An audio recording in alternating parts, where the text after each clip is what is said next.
Hey, morning, everyone. It is time for another Barn Burner. Ryan Pinder, Rhett Warner, and our friend producer, Jack. I knew this late start was going to get Boom. I tell you, he's not feeling great today. Boom Cat, we hope you're better soon, but it's these 8:30 starts in LA. Back to back. He was out and about the other day. Like, oof. Gets out socializing once, stays up late once, other late puck drop. Empty chair. Empty chair. Do you have the Boomer camera? Or is it not even set up to? Yeah, not even. Just Too bad. T's and P's, buddy. T's and P's. A late start, tough. Big takeaways. Yeah, I don't. Kings are good. I don't stay up for late starts. I Yeah. typically check for the 10-minute package in the morning. Right. Couldn't find it. No highlights. Jack, can you roll highlights from last night in LA? Here we go, Jack. All right, we shouldn't joke. It did get postponed. There's some horrible happening. The highlights out of LA would not have been good. No, and you know what? It's a huge city. I know personally. I have friends that live there. You would as well. A lot of your former teammates would have settled in LA if they ended up playing for the Kings. It's scary stuff, man. Not good at all. So of course, Flames and Kings gets moved. What would have been a late start in the second half of a back-to-back on the mom's trip is suddenly okay. We don't play till Saturday. So the Flames will be back home. We'll expect some news on Connor Zary in the next 24 hours, as they'll have him back to get imaging done. They're waiting for swelling to go down was the latest, which makes sense. The good news, there's not a broken bone in there. I think that's I don't know if that's good news. Sometimes the broken bone. Clean break. Nice and easy, 4 to 6, you're done. What is it, Jack? You want the broken ankle, not the high ankle sprain? Yeah. Thanks. Welcome to Barn Burner. It is a presentation of Bet365, the world's largest sports betting platform. Rhett's got a couple of bets we'll look at later. You can open your account at Bet365 today and bet on a huge range of markets. Use that code NATION when you sign up. Download the app. Whatever the moment, never ordinary at Bet365. Now, I saw ostrich racing the other day on my algorithm. Some wicked stuff. There's dog racing. I know obviously horse racing's huge. I think you have an animal that races. Do you know which animal it is? Was it a horse that you bet on today? Did I bet a horse today? Or was it a dog? No, I think it was a horse. Emu, ostrich. I looked at one, but it had already started, so I must have found a later. We'll get into that later. Looking forward to it. Also, if you're joining us in the chat, there's a way to get your thoughts right to the top. It is called a super chat. Attach that comment with an amount of money up to you. All our proceeds of the super chat money will go to the Youth Centers of Calgary. Great place for kids so they can go after school, get a warm meal, maybe read a book, hang with some friends, play sports, whatever it is, learn an instrument. A safe place to be until family gets home from work, and much better than being outside in the cold this time of year. Get in, have some fun with pals. Love it. I got a bet for Jack. You got a bet? Thinking about this. Is pizza bet, Jack? He owes me a bunch of pizza. 4. Yeah. Basically, he's reneged on the deal. I don't expect to see them, but I want to keep building on this. I'll give you, what's the spread in that Steelers? 10. 10? 10 right now. I'll give you 14. Double or nothing. Double or nothing. It's 8 pizzas or 0. Yeah, deal. I got to take it. Wow, 14. And you know what's going to happen? It's going to be They're going to get killed. They'll be up 9, and it'll be like, and now all the Ravens need to do is now kneel this down. Oh, there goes Lamar Jackson, 70 yards to the house. Hey! And it's 15-point lead for the Ravens before the convert. God damn it. Oh, yeah, deal, Rhett. I have to take that. I mean, 8 14 pizzas. Well, you're not going to pay either way. No, here's the thing. We're going to have to work out a payment plan. Oh, there will be. Like, even if it's just 1 pizza every 2 weeks, that probably gets us to the end of the year for the Flames. Unreal. Good luck, Jack. Yeah, welcome to the program. We have Noodles on today. He had travel issues yesterday, so we'll have to check in, see how he's faring. Detroit to Ottawa. Doesn't sound difficult, but rent a car, Noodles, you cheap prick. You were saying 8.5 hours of winter driving through Michigan and Ontario. That was the move, hey? Cold down there, yeah. Wintry and don't know. He grew up where? St. Albert? I think he'll be just fine. Fine. And he lived in Lethbridge for a while because he was telling us stories about delivering pizzas in Lethbridge. Somebody's phoning me. Do you realize I work? Do you? When? Where? I kid. High caliber, high paying job that I got. That's right. Very influential. Illustrious. Yeah, all that. I think it would be safe to assume that the Flames are not going to have Connor Zary for a while. A best case scenario would be a week-to-week outcome. A worst case is he's done for the year, and I don't think that's out of the range of reasonable outcomes. And just as ideas bounce around in my stupid brain, maybe you want him out for the year. You know what I mean? Like, if he is to gone rush it 2 months, what's he coming back to, and how's he feeling? Is he better off just preparing for camp? Get better. Yeah. Now look, maybe they've been proving us wrong all year. I think this is a bottom 10 roster in the NHL on paper, especially with him out. They're 2 points out of a playoff spot, something like that. Like, maybe if he comes back and they're in the mix, you'd be elated to get him back. We just keep envisioning this scenario where they come back to the roster on paper rather than greater than the sum of our parts results we've seen all year. The old standings is so odd to when you look at their lineup and their roster and their goals for and like, wait a minute, how and what are you? Yeah, so just to really put a bow on it, they played Anaheim on Tuesday night. We were at Richmond's. You ate a copious amount of food. Flames are 29th in the 32-team NHL in goals for. They're 24th in shots against. Like they're not great at doing that. They're 30th in the penalty kill, and they have a very middling goals against 5-on-5 ratio. Like the thing they're best at is they're 11th in shots for. Like I don't like they're not a great team. We get it. We don't have to explain that, but God, they've worked their tails off and they've got good goaltending, and that changes everything, as you saw in 2004. Yes, and you can ride that, but we've had hot conversations about it yesterday. Should they even be trying to ride that bus as long as they can? Because you lose Zary and you're like, how? Who's like Walker Dewar is not putting up points. I don't give a the next man in is not giving you Connor Zary's workload nor his production ability. You're not bringing in a third line center who's going to be a half point a game. Sorry. And it's an interesting conversation it brings up. The very likely scenario he's missing time. Who do we see? Because the Flames were going to go last night. They had 12 forwards. The extra guy was Walker Dewar. He would come back in, probably Sharon Govich down the middle. But now it's like, okay, you're home. Your HL team's here. You don't play till Saturday. Who do you want? Well, you want Sam Honzek to be banging on the door saying, I've been playing unbelievable at the center position. Okay. But he's not. Yeah, it's very early. Like he's how many? No, but that's what you want. Oh yeah, best case scenario. Best case scenario is you drafted him, and at the start of the year, it was like, oh, he's making it, and he's playing great, and now nobody talks about him again. Yeah, and it's his first pro season, so it's fine, but there's a lot. You asked for ideal scenario. That would be, and that's not happening. So now we move to William Stromgren's been a guy that we've talked about for the very end of last year into this season. Not a center. And you're like, okay, well, who's doing what for this American League team? And you start to look and you're like, Rory bleeping Cairns is having an incredible season. And it's funny because he piled up points in the OHL. You see his last year there in the O. He's 118 points. Like good. Flirting with 2 points a game. That's pretty good. Doubled his point totals year over year with the Greyhounds. And he's been in the system a while. Like he's a draft pick from 2020.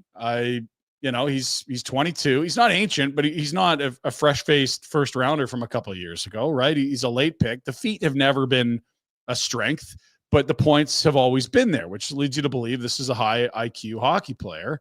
He plays center ice, and you look at the numbers he's putting up this year and last year in the American League, his first full year in the American League. Like that's a really nice debut AHL season where you flirt with 3/4 of points per game. After going from playing in the coast.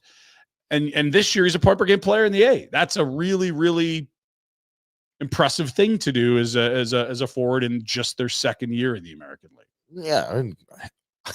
I think at this point we're like, bring him up, give him a shot. Let's see what he got. And I don't trust that he's going to be able to do it at this level, but and I'm not going to be upset that I'm happy to cheer for him if he can. You know what Dryden Hunt is? You've seen Adam Klapka, and that doesn't mean those guys can't come in and do stuff. But at this point, he's a center, And just on merit alone, nobody's had a better season compared to expectations on the American League roster than probably Rory Cairns. I mean, Cooley's been great. He's not playing center. He's goalie. Yeah, hard to. And so, okay, Cairns, the feet aren't great, but at every level he's scored. Can you come in and give us some center ice minutes? I think that's probably one of the things they're contemplating doing. He's 5'11", 190.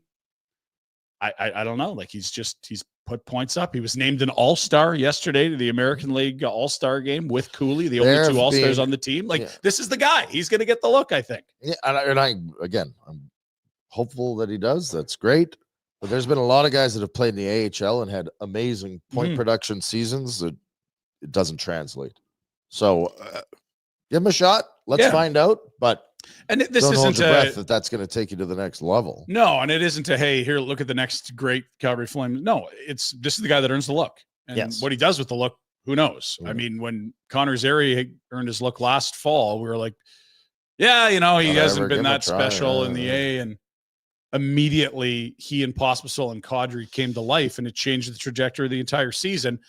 That would be the best range of outcomes. You come in and you're a catalyst, but more often than not, guys get called up and they're back in the A weeks later if after you're not talking about impacting. bad hoof and he can't move as well. That's one of Zary's strengths is that he can skate. Yeah. Pospisil especially. He can get around. So yeah. And so we'll see.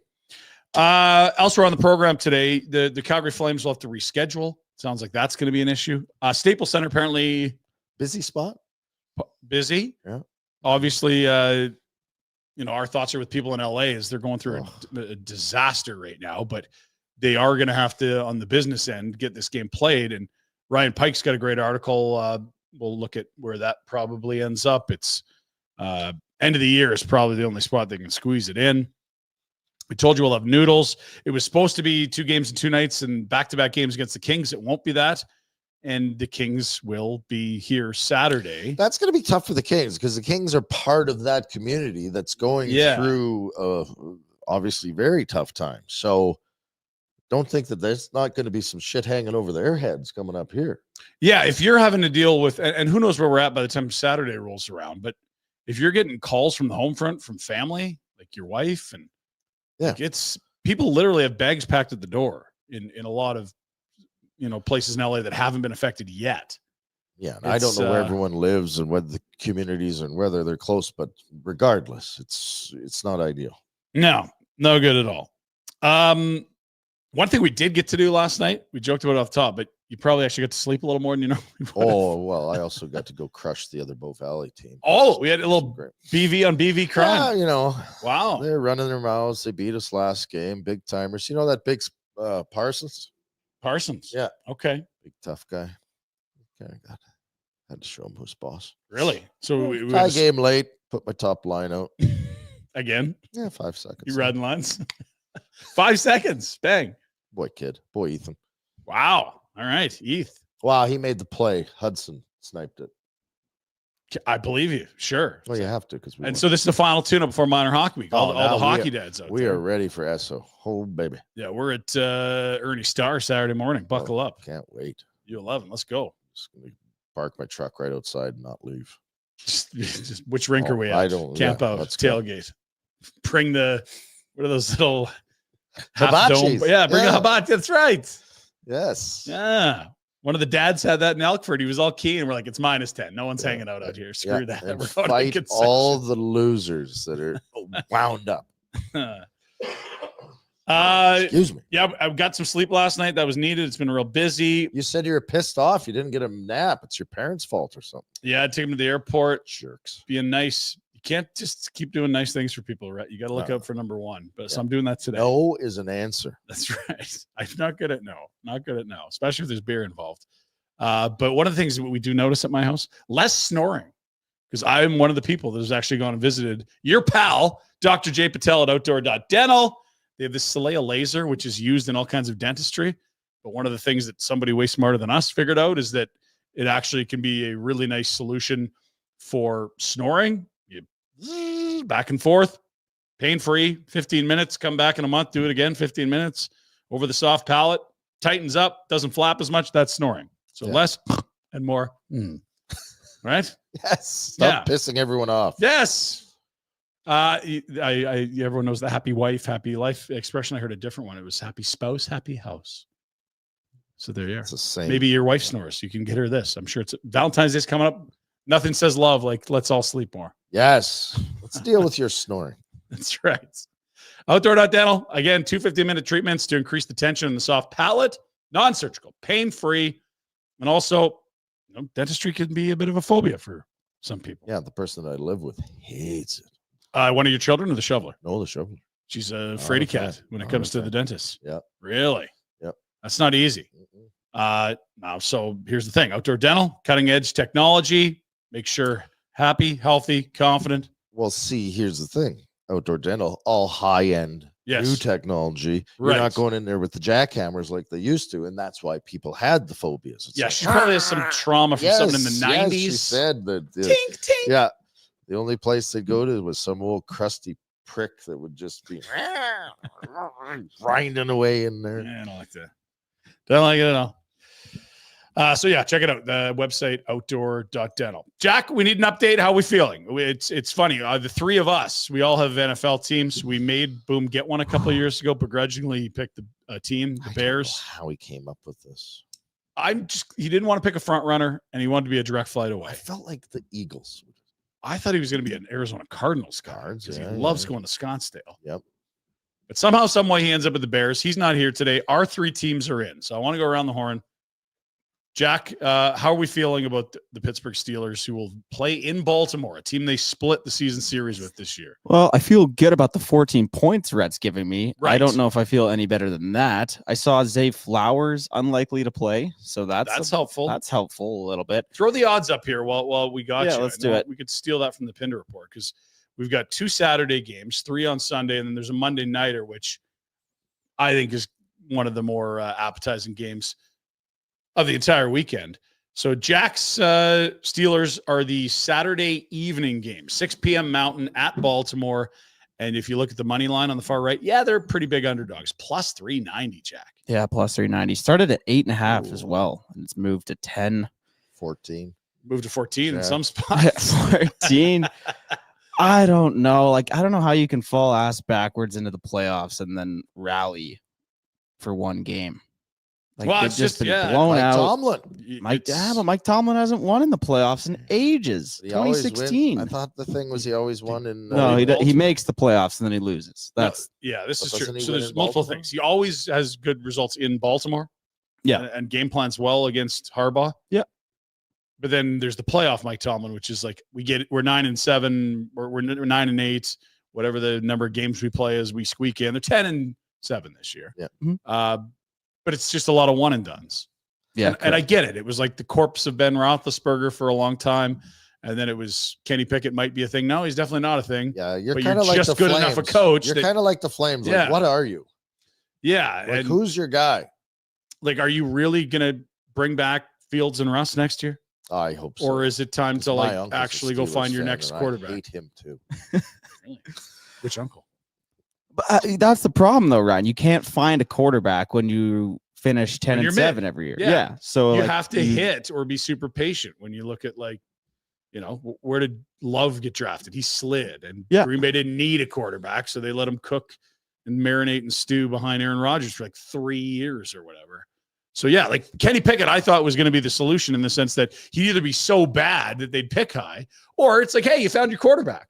But because I think Tomlin's a good coach, they're just mid again. They're like, we can't draft they quarterback benched here. him, and then they made the playoffs. Yes. So, they're in tough. Rhett, how you feeling about your Bills? Very confident, Ryan. I don't think it's going to be an issue. I'm surprised this isn't the biggest line of the week. Because, Denver's, they're fun. It's a young offense. It's somebody said they had a good D. Rookie quarterback that, can scramble around a bit. He's a really good second half of the year. But the Bills, when they're right, just have this capacity to destroy teams. I totally agree with you. I think it's going to be a snot bubble, or the Bills will absolutely pull a Bills and F something up royally. There's lots of runway for them still to be the Bills. I just don't think it happens this weekend. I don't think it's this weekend. Yeah. No. Where are you at on Bills Broncos, Jackie? Well, the Bills should destroy them. Yeah. Broncos a good story, but I mean, fun. Is this Super Bowl or bust kind of year, Rhett? Feels like it. It's I don't know. I mean, I don't know why they wouldn't be good next year. It's But weird though, because I don't think this year was supposed to be as good a year as. it was more of, they lose a bunch of receivers, bunch of yeah. players on the defensive side of the ball, and they're better almost. they're running the ball a lot more too. We talked about that for way years. better, You're going to play home games at Buffalo in January, and you want to be an aerial attack. Check the weather. Yeah, go check the weather. Good stuff. As for my Chargers, I don't know. CJ Stroud was a lot scarier 8 weeks ago. He had an amazing wild card game last year when he threw for 3 touchdowns. They blew the doors off someone in the wild card weekend. Yeah. It just doesn't look and feel like that guy. And they've had some significant injuries since Diggs went down. They haven't quite been the same. Yeah, they lost Diggs. Nico Collins was out for a while, and then Tank Dell hurt at the end of the year. Yeah, last year they went, I think Cleveland came into Houston, and they dominated them. Because they got on that heater with Flacco last year in Cleveland. Yeah. They make the playoffs, and you're like, oh, they play D. Flacco can air it out. They just stomped them. The Chargers have the best defense in the NFL in terms of points against, touchdowns against, red zone. Times you allow teams into the red zone. That helps. And I like Herbert. So the coaching matters, I guess. Like a lesser roster on paper for the Chargers this year, but a better coach. Who would have thought losing Keenan Allen and Austin Eckler would be better? But they were awful last year, and they're favored to win wild card week this weekend. Monday's going to be fun too. It's nice to have a Viking Monday fans night out that there. you can. Yes, they'll be wound tight. Talking to Bender about it, a 1-4 start for the Rams. And then They win that division. Very interesting. What else have we got here? I'm expecting Rory Cairns. Is there William Stromgren? They're going to give him a look at some point, but he's a winger. I think you're going to have it. Sadly, I think that Zary's looking at a long enough time off. You're going to get to see all of them. Yeah, and the question will be, where do you put Igor Sharangovich? I love that he had 11 shot attempts, but if he's better on the wing, then maybe you're more Cairns. And if he looks like he's the answer at center, then you could try any winger down there. You could even bring up Hanzik. It's such an odd, weird, because there's fighting for a playoff spot. Should they? We've debated. I don't know.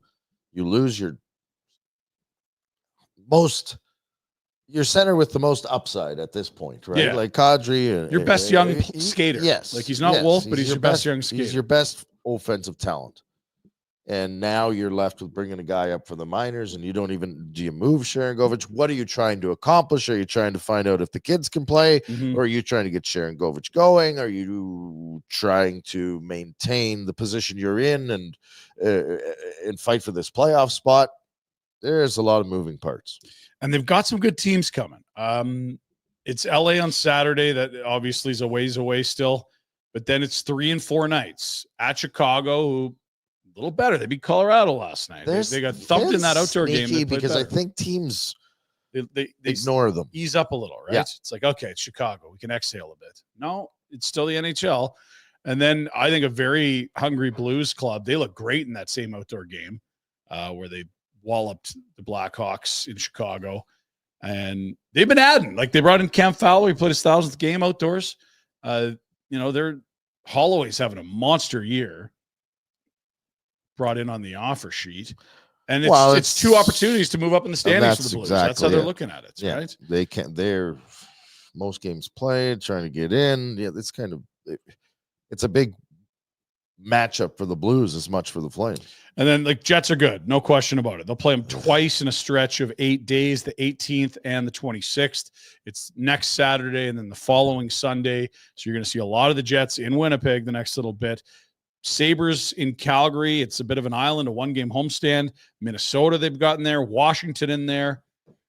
Tough stretch. And so there's a couple scenarios here that could happen. If they continue to be what they are, they find a way to hang around 500. Maybe, it's a 3-5-1 stretch of 9 games or something like that, or 3-4-2, or maybe you find a way to be 500.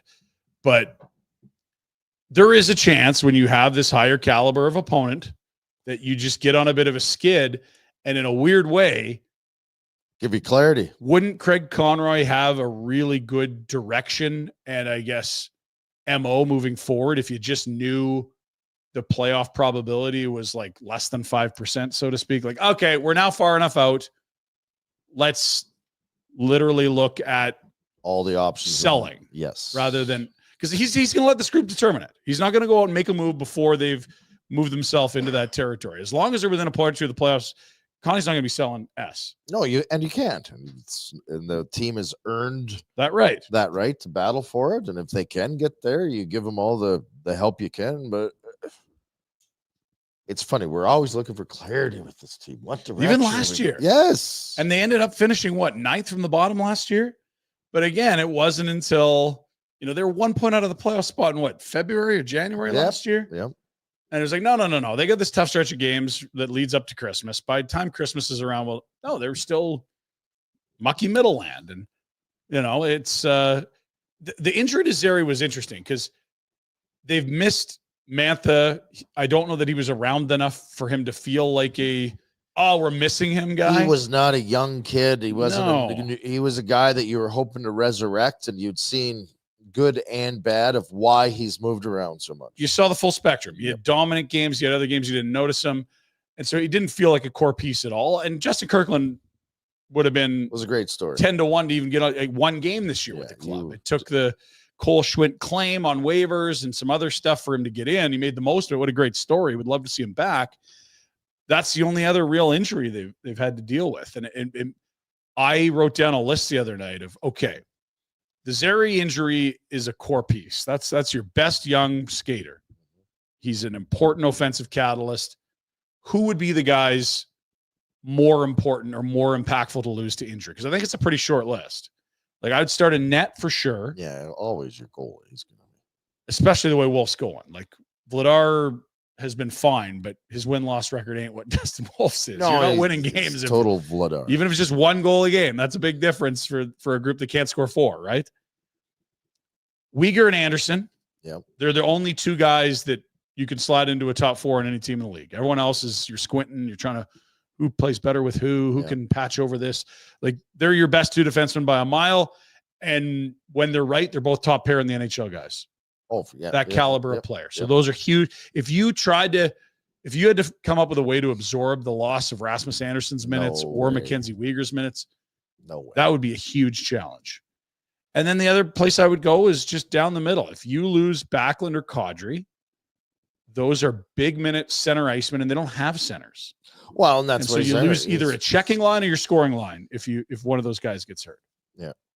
But those are the only 5 guys I think are in the same neighborhood as Zary for how impactful that loss could be if he's gone.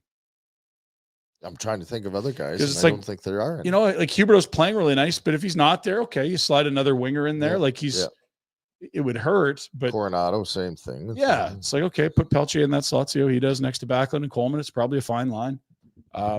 Sharon Govich can go play in Huberto's hasn't spot. done anything to contribute to the wins and losses, Sharon Govich. I like him as a player. I think he'll come out of it, and I think there's more to his game, but he's not done enough to have impact on games all season. Because Menko's done nothing. Yeah. Like you love Lomberg, but it's 8 to 12 minutes a night. It's that injury is one of the 6 that I could think of that just leaves this club in a really awkward spot, where I think already the margins are so thin with goals for against. Yes. When you can't score 4, it's just a lot of. And he's an offensive driver for you. Yeah. White knuckle games. That's maybe it's. Can't wait to watch the Trap the rest of the season. Yeah, really. Awesome. So good. Someone was saying it on Twitter the other day. They're like, the best way to remain competitive when you're retooling, rebuilding, goaltending and defense. Yeah. It's not the best brand to sell. It's awful hockey to watch, but you can stay in games. And not unlike 04, different era, but those weren't the most compelling hockey games. You battled. But you guys, your only way you were going to win, it wasn't 5-4. It was 2-1 with Kipper in net.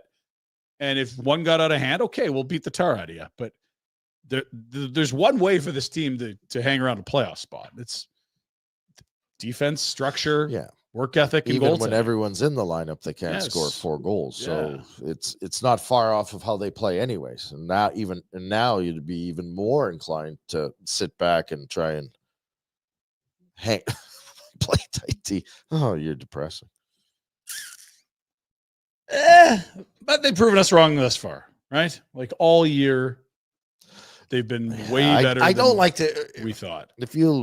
I don't like the opportunity. I'd be more excited because I think I'm going to get clarity on, or Conroy's going to get clarity on what he can and should be doing. Yes. I hope that's the case. Because right now, I still think he's in a spot where he's like, holy Christ, how are these guys doing? Yeah. And you're excited about the good stories, but it's like deep down when he's going to bed, he's going, I really thought I was going to be able to take a different tack on this. Yeah. Like, let's say hypothetically, Craig Conroy thinks he can get a monster haul for Rasmus Andersson, like 2 firsts, roster player, prospect, like bigger package than he got for 2 months of renting Elias Lindholm, which I think he should get. It's 2 years of Rasmus Andersson. And maybe they want to keep him and he stays here forever, but just hypothetically, if he wants to go to the owner and trade him, the owner's going to be like, we're 2 points out. What are you talking about? Hey. You know how close we are to playoff revenue? Yeah. He's not even taking it to him. Conroy knows. Right. But it's just in this, to I guess, illustrate the conundrum.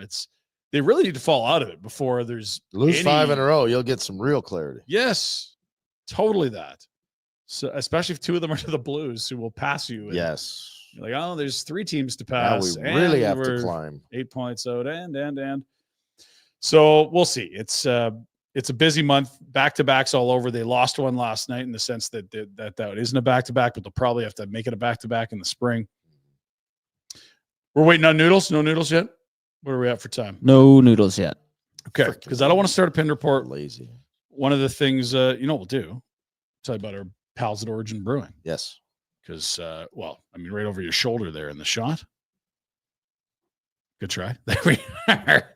That's the Barn Burner Blonde. That's one of our 2 beers that our great pals at Origin Brewing are brewing for us. Of course, the new addition this year to the roster. Well, it's the Afterburner Pale Ale. Now, you like a hoppy herb beer. Mm-hmm. How do you like the Afterburner Pale Ale? I really like it, actually. I think it's pretty nails, right? It's very, very good. Very, very good. That's just 2 of the many amazing beers that we've our pals at Origin have got going. We're talking about the lager, the homegrown lager, the Mexican lager, Pioneer IPA. That's a hoppy one for Rhett. Lazy Days, Hazy IPA. The Rocky Fruit Raspberry is one of my absolute favorites, especially in the summer. Prickly Pear, Guava Gosa, and the Backdraft Red Ale, Last Post Brown Ale. Their tap room, 60 Spruce Park Drive in Strathmore. Also, they've got the new Calgary location, the OC, Origin Calgary. Where is it? Well, it's 943 28th Street Northeast. And of course, still going strong in Strathmore, but very exciting that they're in town. If you don't have any of your favorite liquor store, ask for it. Say, well, why can you get some more Origin beers in here? I want to find that Barn Burner Blonde. I'm not coming in here anymore. You want my business? Take care of me. I've been buying beer here for 20 years. Yeah. What time you get one for me, huh? Looks like our guest has arrived. So let's jump right to our guest hotline, the insider hotline for Crystal Waters. You said you got a visit coming up.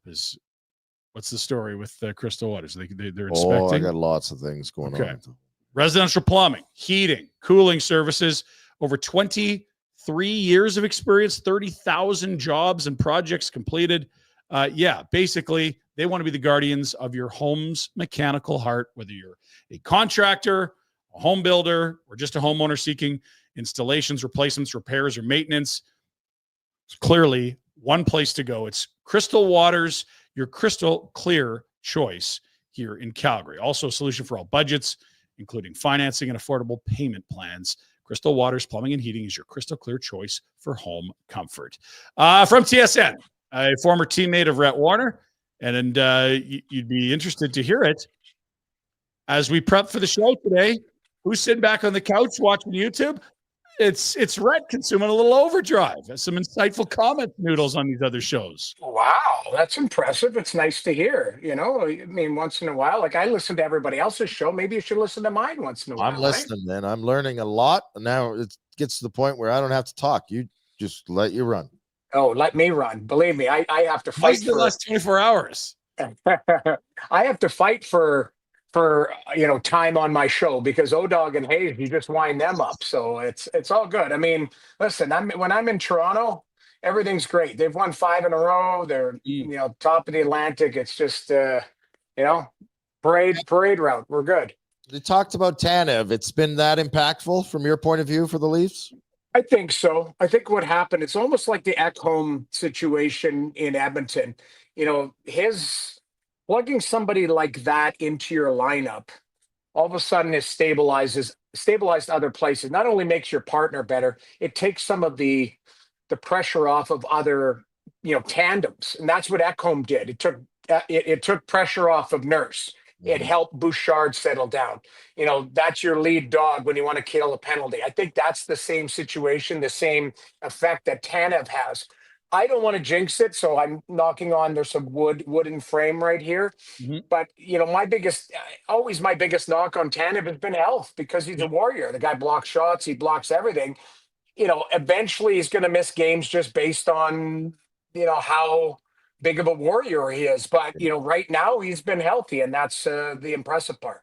It was always scary here because you sign him, you're like, you love him, great player, what a battler, and once a month, maybe more, he'd get crushed or do something, and he's walking down the tunnel, and you're going, "Oh God, yeah, he's done." And it has it has that effect on you, because then he's not playing at 100%, and the guy would, he would lose a leg and still be playing, type of thing. But you just know that effect. So that's my only concern, because his partner McCabe, I didn't like how that transaction went down, because. Listen, Garnet Hathaway is a bastard to play against. And I say that in a positive light. Like, that guy you want on your team.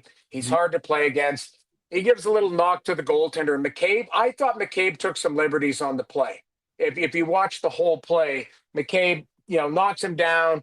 He gives him the forearm shiver in the head, gives him a push in the head as he gets up, and then pushes him as he's trying to get up. So he's trying to engage him into a fight. So Hathaway drops the gloves, and he gets, he hits him on the butt and knocks him down, hits his head. And McCabe is already coming off a concussion where he got hit in the back of the neck with a shot, or the back of the head, the back of the skull. So that's concerning. That's always concerning for me when, you've got guys like that who are impactful. That's we'll call it your top shutdown pairing.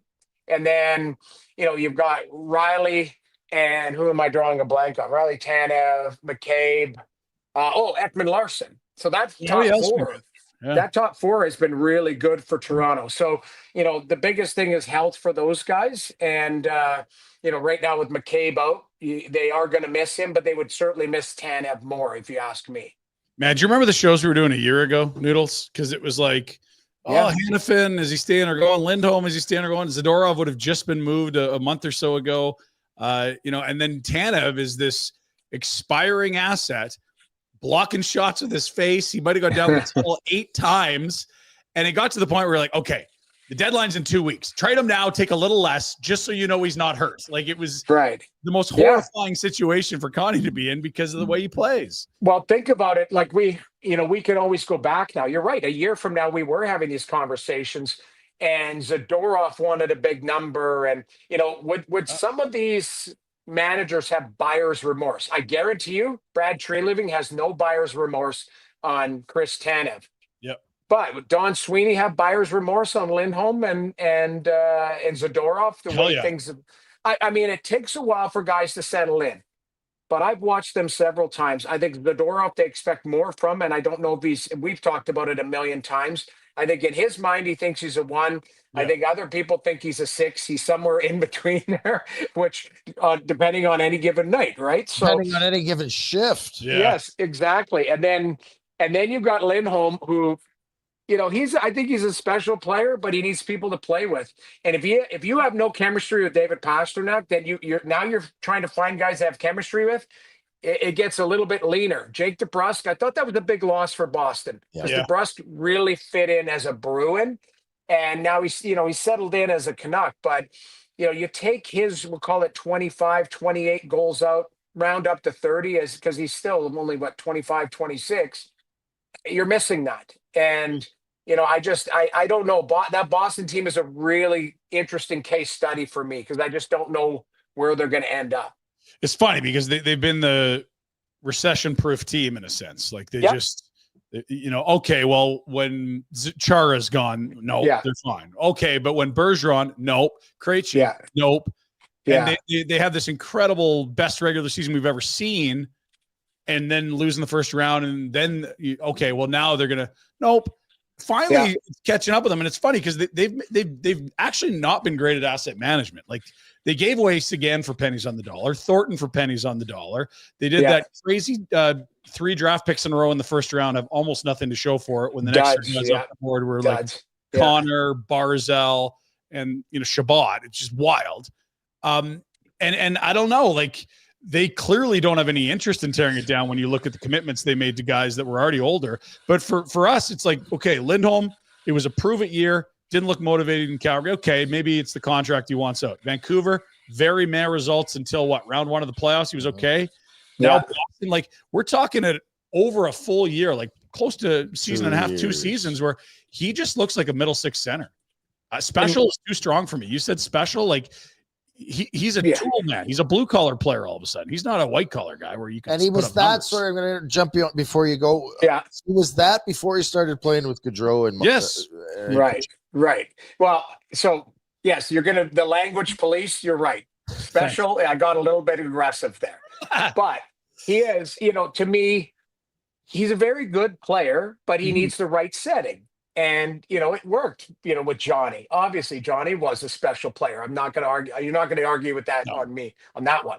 But I just look at it and was he a diminishing asset? Like, it's not like he's 22 anymore. I think is he 30 now or 29? I think it's close. I don't have internet in front of me. That's why I was late coming on the show, battling the internet in my hotel room. It's a 7-year commitment to a guy that's going to be well into his 30s really early in the deal.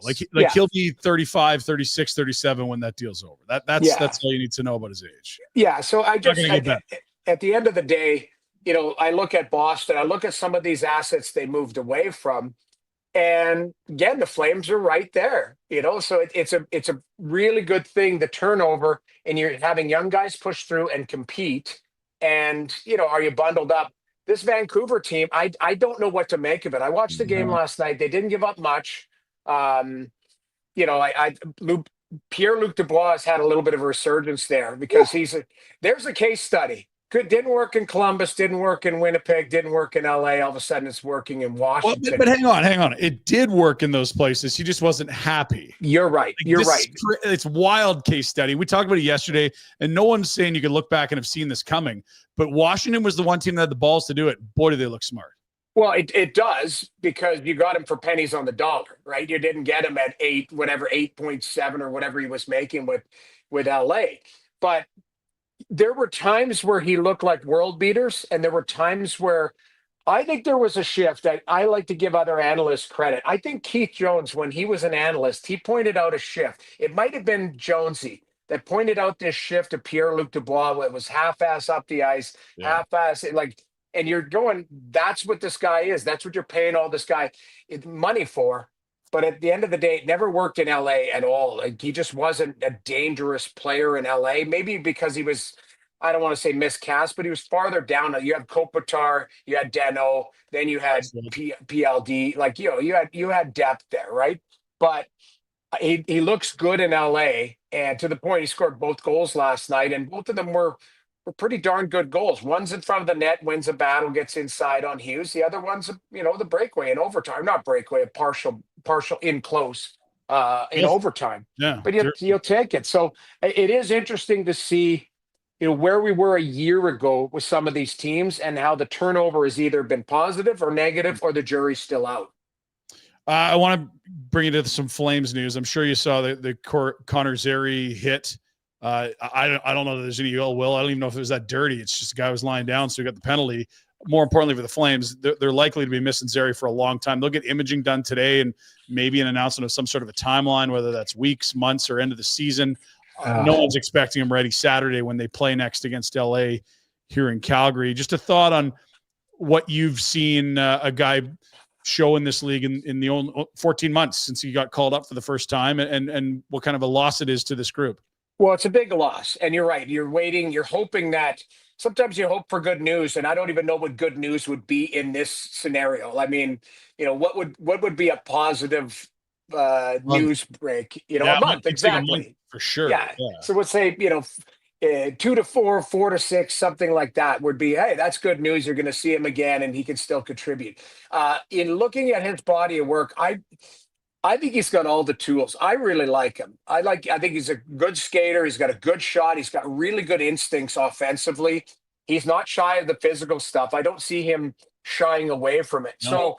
So, the growth of this player, what sucks about the injury is, when you're watching a guy kind of go on a trajectory, right? And you're excited about, okay, where's that trajectory going to get you when he's at his best? And going to stay there for many years. Like, what is the trajectory at a level for him?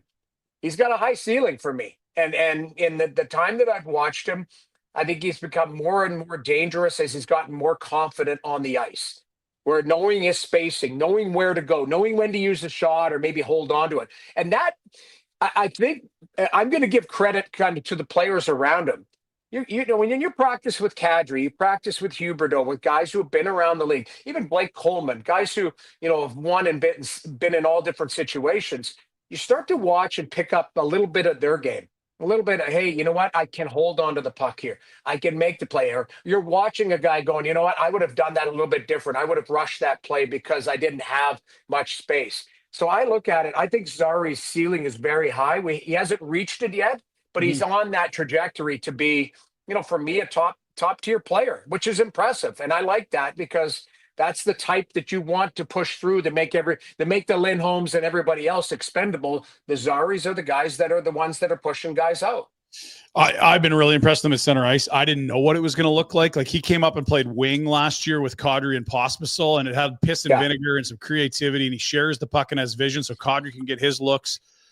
And then you come into this year after you trade Lindholm, you're like, geez, like, Kevin Rooney's their third best center. Like, what are we doing here? Yeah. Center's bad. And I remember back right after the deal with Vancouver where Lindholm went, we were in Toronto for All-Star, and it fell like 2 days before All-Star break, that trade, Vancouver, Calgary for Lindholm. And we had Connie on the show, and he said, Pospisil and Zary both think they're centers. And it was like, okay. Yeah. And sure enough, this year they give Zary a try. And I don't know, like, the nuance of center versus wing as well as you guys would, but when you can attack a team down the middle with the puck and go nose to nose at a guy and make plays, I know you're a center. And he's defensively responsible. He skates well, but to skate at a defenseman and make a play rather than just drive wide or curl, and like, he's impressed me a ton down the middle, and that changes everything for this club because they don't have a center in the pipeline, and it's two guys in their mid-30s. Kadri's 34, Backlund's 35. All of a sudden, if Zary's a center, he's 23 or whatever, it's like, give him 8 years and all the money. Like, this is now a core piece. Yeah. Well, why I like him in the middle too is what you mentioned. He's smart and defensively responsible, and that's what you need from centermen, because the center ice position is very tough defensively because you got to work with the D, right? You can speak to it. You always have your centerman has to be your support down low. They have to win loose puck battles. They have to be a responsible one, where I always say the laziest player on the ice is the winger and the offside winger, because they're just standing there with the D. And if the D pinches down, you got to move or whatever. But young players, they always push to the wing because there's not a lot of responsibility in the defensive zone. But Zary has proven that he has the smarts and the drive to play strong defensively. Now, let's go the other way. Offensively, the center ice position gives you lots of space to be a creative. So if you're a good skater, which he is, he's got great speed.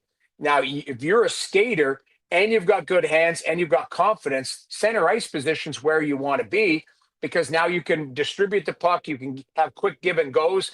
And to me, it just it opens up your creativity. On the wing, we always see, high scoring wingers.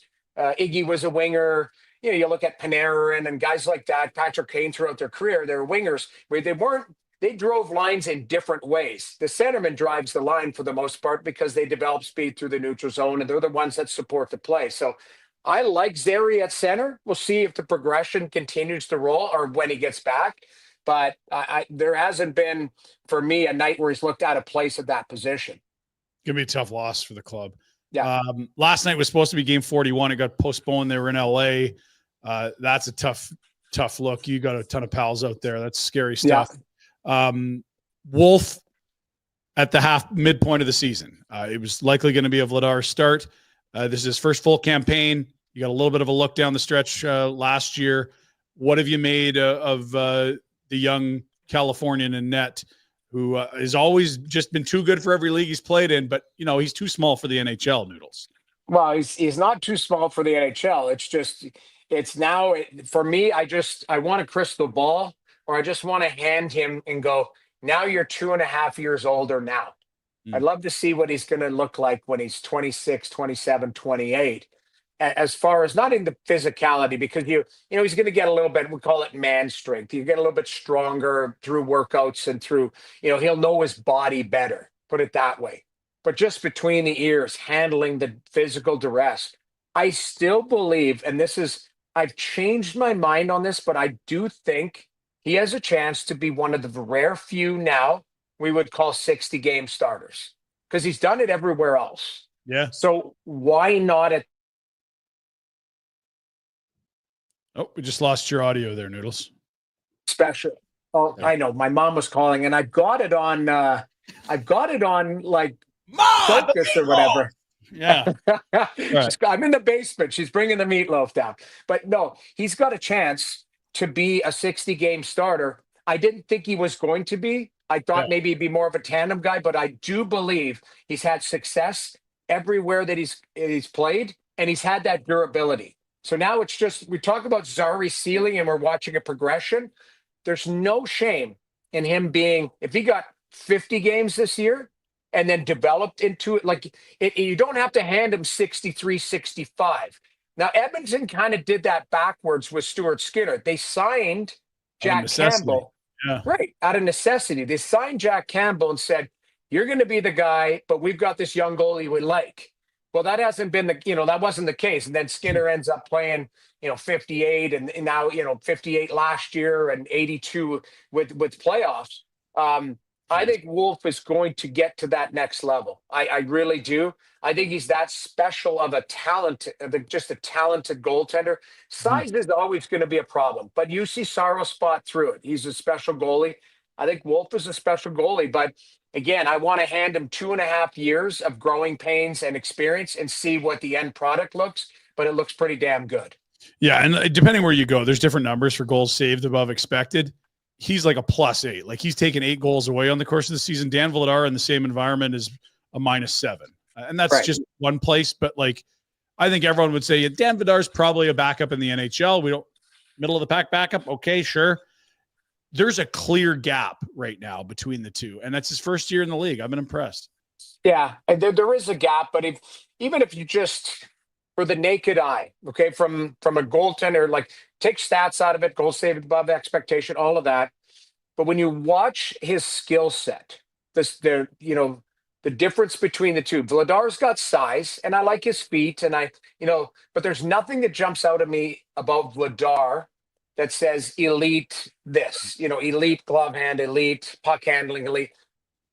I look at Wolf, he has, when you check the boxes on some of the just mechanical stuff, I think you can use the word elite with some stuff. His positioning's elite. I think his feet are elite. Yeah. I think his reads are elite. I think there's things that, so now the progression goes, okay, you got to back it up. I can talk about it all I want, and we can talk about it in the media, but now he's got to go and do it for 55 to 63 games for 7 years, for 8 years. Can you do that?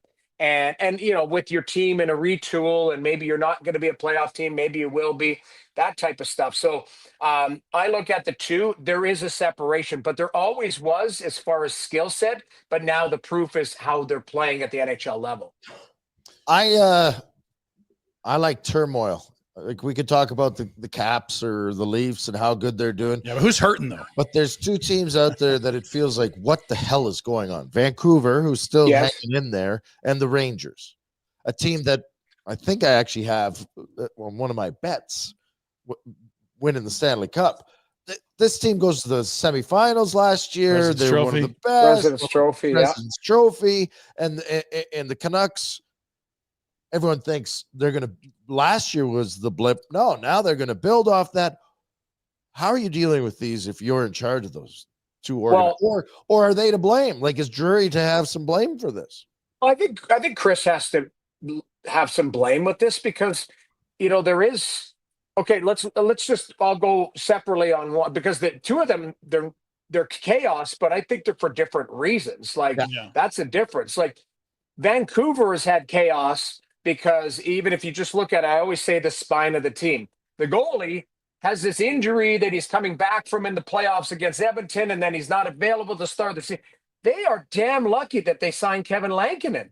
Like, I mean, that's found money, because Demko's an elite goaltender, in my opinion. I don't know if he's ever going to be healthy again. I hope he is, and because I think the league's better with great players in it.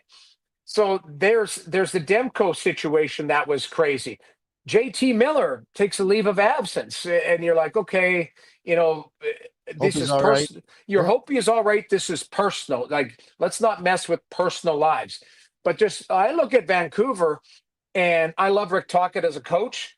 I think they made some shrewd moves in the offseason to try and add. But I mean, I look at it, I'm like, okay, something's not right there. Like, you're just, and then it comes out, okay, it's Pettersson and Miller that don't like each other. And how does that even get out? I don't even know. That's the crazy part for me. And I defend it because our 04 team, I think for the most part, everyone loved each other. And we had 23, 25 guys that got along and liked each other and all that. But you think in today's world, you put 25 people, you're not going to love everybody in that dressing room. You just don't get along with them from different backgrounds, different thought process. Like, you're not going to be best friends with all of them.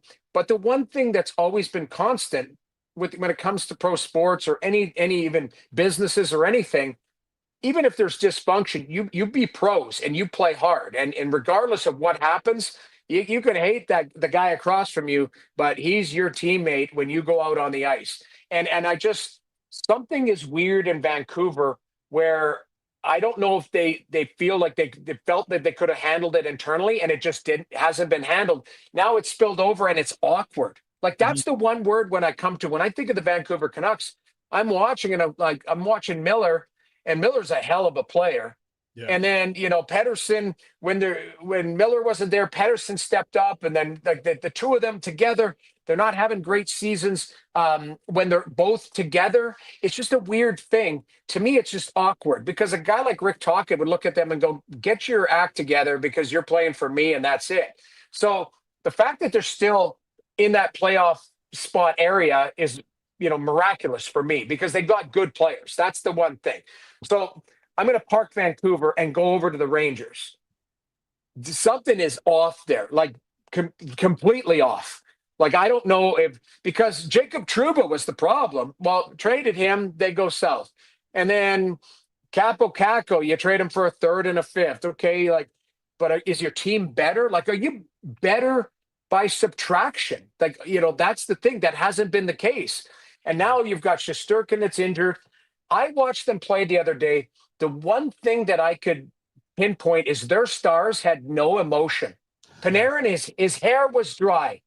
It drives me nuts when a guy makes $10.5 million and he's floating around on the wing and his hair is dry. That was always my argument with William Nylander in Toronto. Like, the guy's got gorgeous hair, dry hair, because it, didn't hit anybody, didn't get hit, didn't. Like, I look at Panarin, I look at Zibanejad not having a great season. Chris Kreider has 2 assists, 13 goals and 2 assists. Like, something is seriously fractured within that room. So, okay, so what do you do as a manager? You have a couple trades. Why is Peter Laviolette still coaching? I think he's a fantastic coach, but at some point, give him a reset. Well, yeah, like, what's going on here? Like, that's the Rangers perplexes me more, because Vancouver, you can see injury and some some public stuff now. The Rangers, I don't know what the hell's going on there. They were in the semifinals last year, and everyone's raving about how great everything is, and we're the best. President's Trophy, like, they're great on paper. It's here's the one thing that I can speak to. For the 6 weeks I played for that organization in 2004 when I got traded for Chris Simon. Mm-hmm. that team, you need to have a special team because the minute you leave the rink, nobody hangs out. You're in New York City, and one guy lived in New Jersey, the other guy lives upper. That you know, like it just like that team was. It's like there's a business there. Like you play. Everybody's their own little corporation. I never Yeah. felt like that in other organizations. When I got to New York, and believe me, and I don't want, again, I don't have that great of a pulse. I was there 6 weeks, and they were flushing people down the toilet. They brought, our starting last year. Yeah. yeah, our starting defensive core was Chris McAllister and Dale Purington because they had traded Leach to Toronto. Yeah, I mean, Barnaby went, like there was just people getting traded left and right. And it was Messier's swan song, and he was done. He didn't even show up for the last game. It was a road game. He's like, I'm done. I'm not playing that one. So at the end of the day, I can't speak to what's going on, but I know that organization, it's always a struggle just to be tight anyways, because of the semantics of the whole organization. You practice in Rye, you play at MSG. It's a tough battle anyways. Yeah. And it's a great point. Like if you're in Calgary, it's easy to get guys together for a pregame meal. If you're in Manhattan, it's a nightmare. Someone lives in Long Island. Some guy's got an apartment right by MSG. Another guy's coming in from Jersey. Like it's totally different. Ball of wax for sure. Show. With Vancouver, I'm now fascinated because you could always say, well, we didn't have Demko. Well, Hronik's been out for ages. Quinn Hughes is now hurt. Oh, Pettersson's hurt. Here's the status. They got Hronik on a conditioning stint in Abbotsford. They're not going to play him. They're just practicing him an hour from their rink, right? He's going to be back right away. Yeah. Hughes is back. He looked great the last couple of games. Like probably should win a Norris good. Pettersson's returned from injury. Demko is returned. They just reassigned Shilovs to the American League, which tells you Demko's ready to start playing again. It was a back issue, not that weird muscle in his knee. Like when they're healthy, now all eyes are on Pettersson and Miller. There's no more excuses here. Everyone knows it's a good coach. It's the roster that the GM built. Will they add a D? Probably. But right now, all eyes are on those two guys that don't see the world the same way. Well, sorry. I know you're – Go ahead. To add to that, you've been a team guy. You've played on various teams. You've played on tight teams. You've played on teams that aren't together. Have you played in a situation where two guys actually, two key cogs in the wheel, dislike each other? Again, we're repeating what we're hearing. None of us are in that room, but the fact that it's out there, it's got to be pretty obvious. And does Talkett, Foot, those guys that are there have the ability to bring those guys together? Or is this we got to cut bait with someone and move on? Well, that's the crazy part is, who do you cut bait with? Well, everyone's saying, well, Miller's older. Well, Miller's a hell of a player. Miller's the coach's kind of player too. Exactly. Don't forget that. But then also Talkett doesn't have a lot of term. Like this is a really deep. It's a very interesting case study. But Can again, you fix each other. What did you do in that room? Because for guys like us, I think about that. When this came out, and I'm like, I wonder how I would deal with this. Like, I'm trying to bring these guys together to be buddies. You're right. The only thing that I struggle with, Rhett, is information. So what is the nature of the problem? That's is it just a philosophy difference on how they approach the game? Is one hardened guy and is one sensitive? Is it that type of stuff, or is it egregious where, something happened off ice where, who knows? Again, I'm not even going to go there because, it's just, but is there something that like that you need to know the nature of the problem. Has the bridge burned, or is it just is it unrepairable, or is it like you guys are going away on a vacation for a weekend and to Vegas, we're sending you two and you're coming back as best buddies once you squash it? And you know what I mean? Like, I think there are ways that you can do it. And Rhett, I'm the same way, because I would take it personally as a glue guy in the room that I wouldn't be able to match them, like to make it work. But I it's not, I don't think things are as simply solved nowadays with a case of beer and a barbecue. I think there's more complex. There's money involved. There's egos involved. A lot of these young athletes now have their posses, and I call it posse. It's their parents involved, their brothers and their uncles, and like there's just a group where Entourage. you've got an entourage where it's not you're not just that young player who's 23 isn't calling his best friend going, what do I need to do? The dad's probably involved, and does he have a girlfriend or a wife who's disruptive? I look at a lot of things when I look at the whole package, and it's interesting I still once in a while a team will call and I'll do some back channeling as to like the character of players, and you go through a checklist, and the checklist isn't like, okay, is that guy disruptive in the room? It's like, who's attached to that person, and does he have a girlfriend that lives with him? Does he have a wife that lives with him? Does he have kids? Does he have a wife and a girlfriend? Does he have both? Well, you're right. And here's another thing too. Social media really affects lives now. So you're seeing, I know guys where teams have looked at players and said that person's, spouse or brother or uncle or dad is disruptive on social media because they talk about the power play. They talk about, and is it worth the hassle? It's like, so to me, there's like a checklist of stuff now that goes with today's athlete because of the phones and the amount of money guys are making and all that type of stuff. So I don't know if it's just easily squashed with a steak dinner and a nice glass of wine. I wish it would be, but again, I don't know the nature of the problem, but I'm sure fascinated because me being that former kind of glue guy in the room, and me and Brett, we're cut from the same cloth. Like that's part of the reason you got paid to play. It exactly. wasn't just on your ice performance. Sure. No, this room here is your responsibility. Fix it. Exactly. That's a fascinating angle. And I look at Quinn Hughes and I'm like, what an incredible young player. Probably will have multiple Norrises when it's done. He's clearly their most important player, which is saying something on that roster with their goalie and the two forwards you've been talking about. But he's a quiet lead by example guy, and now he's the captain of this. Like, shit, that's not a good spot for that kid. No, and he might have a different view.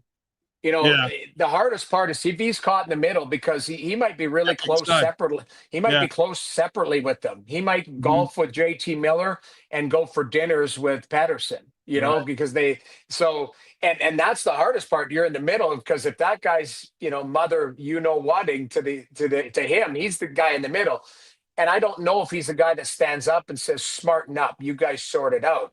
Like I feel like Iggy at some point in our dressing room, if there was a problem, him or Connie or Red or Robin or, those guys would squash it or get in your face about it. And if they didn't, I think the team was strong enough, the room was strong enough to handle any type of disagreement here or there because not everybody got along. No, and you don't always, you play on teams where not everybody gets along, but not to this point where it becomes out public. And maybe it is the social media and the world we live in. It's a while, right? The fact that, like, even you talked about the Rangers, I'm like, when's the last time you had a GM send a list of players out for trade and all of a sudden it's public knowledge? Like, what the fuck is going on? I almost feel like, again, that might have been done on purpose.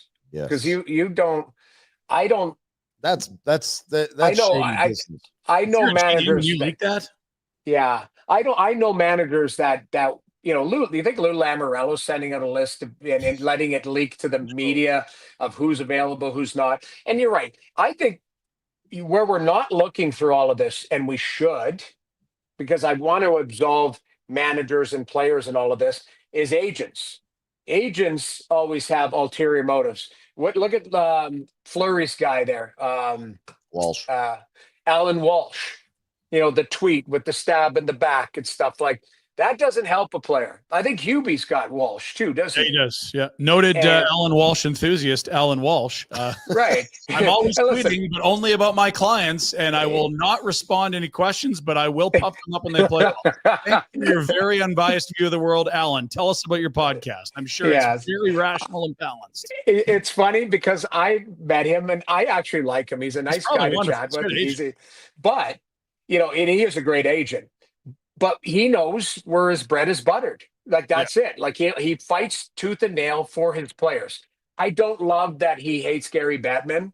Like I don't like that he just takes runs at him all the time, because he forgets that Alan Walsh has gotten very wealthy because of the National Hockey League too, and Gary Bettman's league. So that's the only thing I would say to him is, you take shots at the league that you're literally biting the hand that feeds you. That league pays you a lot of money. So, but outside of that, I think there's agents that have leaked stuff in there too. Sure. That doesn't help, because they'll leak it to insiders. Insiders will put it on Twitter and all of that, and away we go. So it's fascinating. Both of those teams, and the crazy part is both of them could make the playoffs and go on some crazy runs if they got their act together. Yeah, these teams play to their ceilings. Like that could be your Stanley Cup final. It really could. Okay, we've taken way too much of your time. Where are you? And are you ready for Ottawa, Buffalo, or are you still in transit? It sounded like a nightmare travel day for you. Yeah, I'm in Ottawa. We were in Detroit, was it 2 nights ago, and flew home. And then, it's just been gong show getting into the room. And now my internet doesn't work. I don't know what's happened.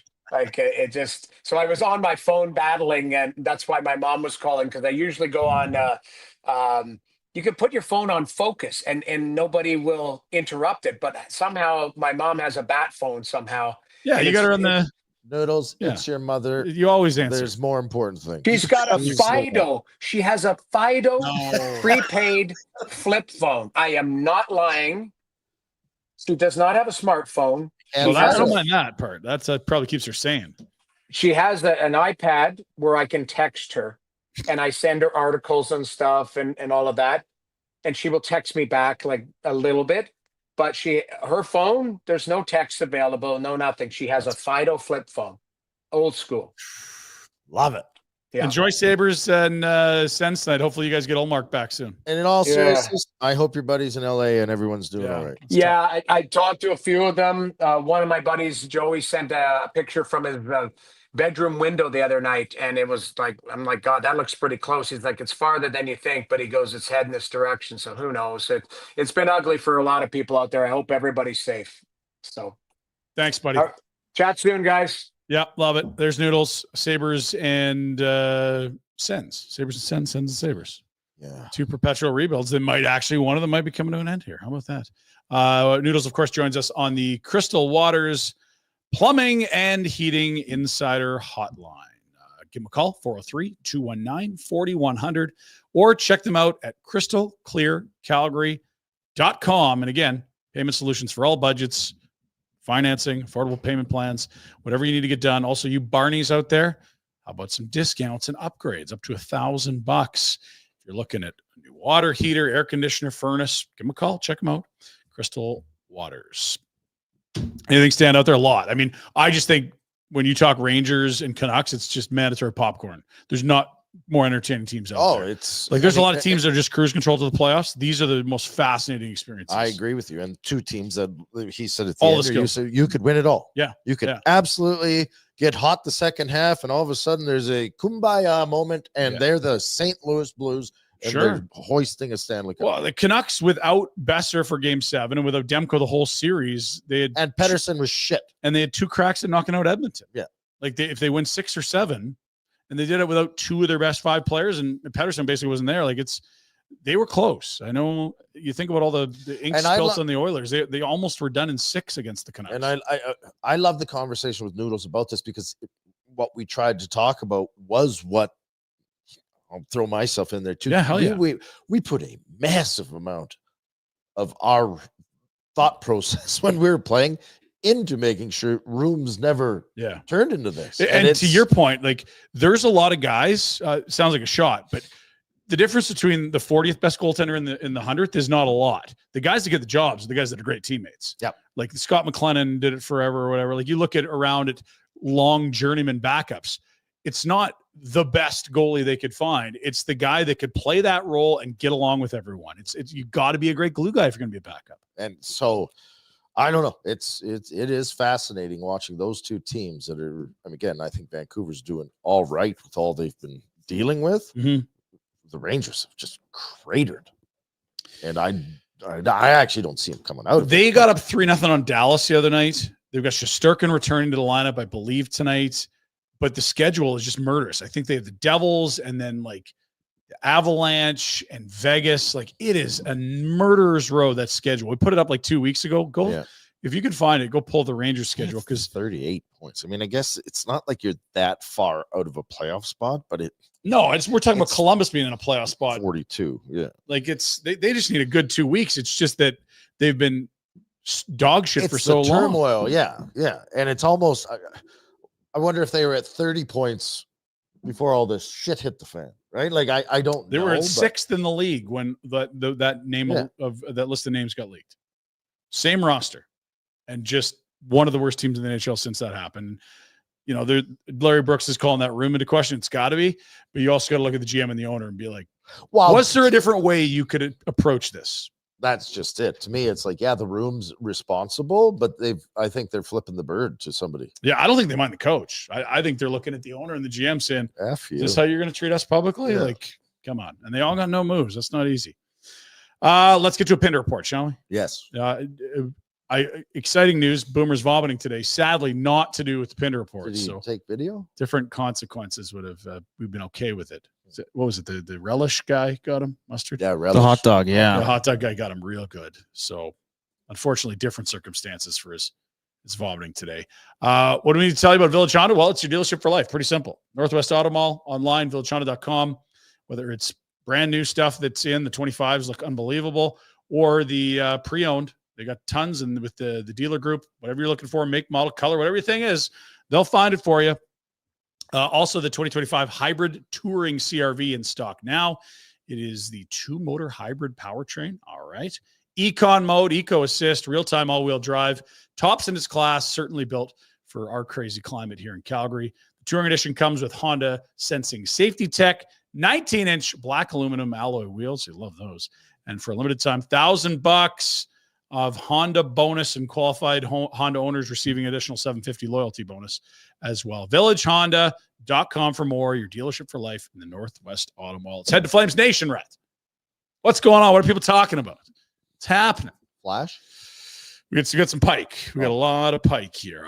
Pike got into it. Last night's game canceled due to the devastating fires in Los Angeles. Essentially, there's like 6 or 7 open dates between now and the end of the year at Staples. All of them, Flames or Kings, are already busy. So it looks like April 17, which is slated to be the last day of the NHL season. Neither were playing. Staples is open. Don't be surprised if it ends up there. Good stuff from Pike to do the digging there if you want to figure out the schedule, what's going on. How the hell does he know people at Staples Center? It's Pike bombs, man. He's connected. Or he just knows the Staples Center's website. It could be really anything, I guess. Yeah, just look at who's playing one thing. Elsewhere on the website, more good stuff. Prospect reports. How are the Flames prospects? They're climbing up the organizational prospect rankings. Certainly you'd expect of a top 5 to 10 group at this point. What's St. Perrick's season like? What about Henry Muse? There's Axel Hertig playing for Team Sweden. He's playing for the Calgary Hitmen. What about Andrew Basha? Set to go under the knife for an injury that might keep him out for the remainder of the year. All in there with Pike as well. Wolf, been very good this year. We found this stat on the season. Now the Flames, 19 wins. Okay, that's 500-ish. They're almost at 41 games. They're at 40. Wolf has 13 of them. They've split time. That's not half the wins. That's not half the wins. It's more than half. And I think Vladar's been Vladar. He's been what we've become accustomed to seeing. The second half should have a lot more Wolf starts, whether that's a trade deadline departure or just ride the better guy. And I don't disagree, but I still think for a short time period, you try and play Vladar as much as you can too. Get him rolling so you can move him for sure. Standings look like this. Flames watched the Canucks pick up another loser point last night. Noodles referenced it. It was Pierre-Luc Dubois in overtime. Jack, what did you send me as soon as he won that game in overtime? We should have been all over the anytime goal for anytime we crush one of the shows. Free money, folks. Surprised didn't have that in our bets. True. Damn it. 1 point back of the Canucks. Games played are even. They're right there. Crazy. Someone was pointing out the loser point's a big issue. If they'd lost those 7 games in overtime just in regulation, they'd have a top 10 pick. Other people saying, geez, if they'd won more in overtime, look, you'd be a playoff team. Both those things remain true. Schedule, we flashed it. We'll do it again. They're hosting Los Angeles on Saturday. Then it is a Midwest road swing. Chicago Monday, St. Louis Tuesday, St. Louis Thursday. Then they're off to, say, Winnipeg. Home for 1. Back out for 2 more. It is a stretch of 6 road games and 7 contests. Busy time. Yeah. A lot of road, which has not been Maybe it's good. necessarily what they're best at. What else have we got, Jack? Are we right to the former Flame? Because this is gold. Yes, we are. Okay. It was Noodles, I believe, that earlier this year said, have you seen Ole Jokinen? Yes, it was. And yes. who did he look like? Iron Mike Keenan. So feast your eyes on Ole Jokinen looking like Mike Keenan and also maybe even acting like Mike Keenan. Coached him along. Because it's not enough. Is it fucking satisfying to be 5th place, 6th place, whatever the fucking case is? Let's take that fucking step now. Every fucking game, every shift has to fucking mean something. Time to fucking step it up. We can still do something about it. Or you want to let this slip away? Ole Keenan. I like him. Wow. Did it sound like Keenan? Is that a Keenan-esque rant or not enough personal shots? What do you? Not enough personal shots. It was still a little bit to the point. Yeah. Like stuck to hockey and not yet. You're an idiot. That mustache is Keenan-esque. The hair. We all thought he was bald. He just shaved it for fun, apparently, all those years. Oh, we knew that. We didn't. We knew he wasn't bald. That is wild to me that those are the decisions he made. It's easier. We showered so much. In and out of the shower. He's coaching in Timrå, which is in the top league in Sweden, the SHL, and was at Jokerit in SM Liga in Finland the last 3 years. He's a head coach, 4th year in a row. He's been a head coach in one of those top programs. He was over in Florida for a while. I was English. Yeah, in Sweden. That kind of surprised me a little bit, but then again, it's like, oh yeah, well, of course, all the Swedes speak English. Finn's a little bit less. They're very, very smart people in Scandinavia, Jack. Many languages. How many languages do you speak, Jack? Goddamn gorgeous, too. Half of one. They are gorgeous. That's your Ole Jokinen treat for the day. Thank you to everyone that sent me that. Lovely. Here's a crazy stat. Alex Gorgiev or Forviev or Georgie 5, depending where you. This is incredible. He was traded to San Jose. They got Mackenzie Blackwood back. Colorado's like, we're done. We can't do this guy anymore. Like, we'll take any other goal. We need some stability. Why? Well, after 20 minutes, if Georgiev started, you're screwed, it feels like. Comeback time. After last night, 1 win, 20 times, 1 time they were leading, 20 times they were trailing, 4 times they were tied after 20 minutes. How do you like playing from behind? If you like it, Georgiev's your guy. You know, espresso, Sudafed, which you can't get anymore, but something. Yeah, need something. Georgie 5, something, buddy. You got to be ready to start. Justin Verzumi, second. Maybe you throw him in to start second period goalie. Yeah. Look at this outside the box. Splitsies. Winter Classic news. What's the last place on earth or in the NHL you'd expect to get an outdoor game? Florida. They're getting 2. Shut the front door. And look at this is what? GTA style? Yeah, this is the GTA cover. This is Grand Theft Auto. That's deadly. That is cool. That's really good. So you got Barkov, Kachuk, Reinhardt up top, Trocheck, Panarin, and Adam Fox, I think, down below. It's plus 18 in Fort Lauderdale today. They're going to have to get creative, Rhett. I don't know that you want this in the afternoon, but they know more than we do. Probably play it at night. Also, Tampa Bay is doing a Stadium Series game, so they're going to get a game as well. Impressive if they can pull it off. Why do they put it on the 2nd and not the 1st? Well, they tried the 31st this year. They've done the 1st. Jack. I think they're just trying to dodge the college football playoff and NFL. I don't know the dates, though. Lowest ratings ever for the outdoor game. Chicago on New Year's Eve day. Is it not turned into just? It's a festival. It's not a great TV event. If you're in Chicago, I team played like shit, but it would have been fun. I know it was played. I don't. Yeah. Was it 31st, first? It's not circled on my calendar. I watched it only because we had Australians, and they're like, "This is crazy." I'm like, "You think hockey's crazy? Check this out." They're outside at a base. Oh, crikey! How many people are there, mate? like 40,000. Oh, 40,000. Loved it. Marchand and the Bruins Quit. doing what the Flames do. Mom's trip. Oh. So here's where he gets it from. Check out Mom Marchand. Good morning. It's a great day to be me. These are Marchand, isn't it? What are you talking? Come on, that's not right. Brad, what are you working on? Just looking over some pregame notes. People to piss off. We have It's the all best pissing it. looking team in the NHL. Bunch of studs. I'm beautiful. Moms. That's good. Yeah, he doesn't fall into the personality by Have accident, some does fun. he? Have some fun. Everyone's freaking out over the World Juniors, and rightfully so. We sent Dave Cameron on the Mars mission earlier this week, but really that doesn't mean everything's going to be awful for Four Nations. No Dave Cameron.